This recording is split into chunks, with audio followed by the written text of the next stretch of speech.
It's among the worst commutes in the country, the East Bay. The notoriously slow Interstate 80 corridor received a facelift this year with some supposedly helpful new technology. Yeah, well, it's supposed to make managing the traffic smarter. Tonight on KRON4, Philippe Jagal goes in depth to find out if the I-80 smart corridor is really as smart as it's being built. Drive by and you'll notice from the Carquinez Bridge to Emeryville, the 20-mile stretch along westbound Interstate 80 has a new look. Traffic information boards that, when active, give motorists a snapshot of driving conditions, 43 additional ramp meters set up along the corridor to stagger congestion, and overhead electronic signs that light up during accidents, relaying to drivers suggested speeds during a collision and which lanes should be used or avoided to keep traffic flowing.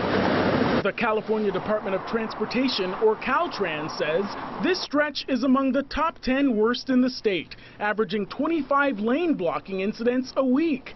Late this summer, the Smart Corridor fully launched, a $79 million investment, and the early returns are in. Through mid-October, Caltrans says the new overhead signs have been activated at least 18 times. And in conjunction with the additional ramp metering, during traffic incidents, travel times have improved on average between 3 and 6 minutes. Overall, though, traffic information company INRIX says travel speeds this past September are slower than they were for the same period last year. Just taking a look at the 7 a.m. hour, this year the average speed was 21.84 miles per hour. Last year, 23.27 miles per hour. The life of a commuter in California is a difficult life.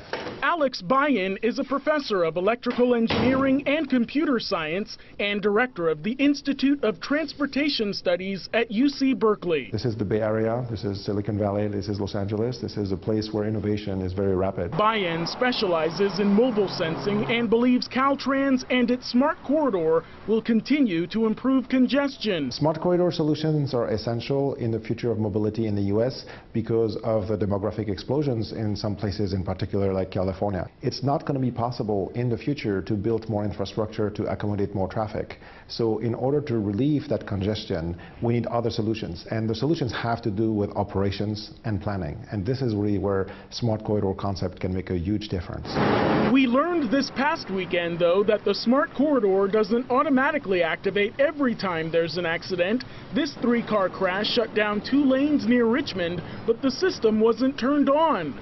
Caltrans says incidents have to be confirmed by traffic cameras or the California Highway Patrol first. But if the accidents can quickly be moved to the shoulder, then the overhead signs will remain off. Ultimately, if you look at the grand vision of urban transport, yes, I think the whole freeway system and the arterial system needs to become a smart corridor or a set of connected smart corridors. Essential, says Bayan, considering 270,000 motorists pass through this corridor on a daily basis, a number that will only get bigger. Philippe Jagal, KRON4 News. And as traffic gets more congested here in the Bay Area, there's a lot of interest in driverless vehicles. Tomorrow night, we take a look at automation and how that could improve the Bay Area commute.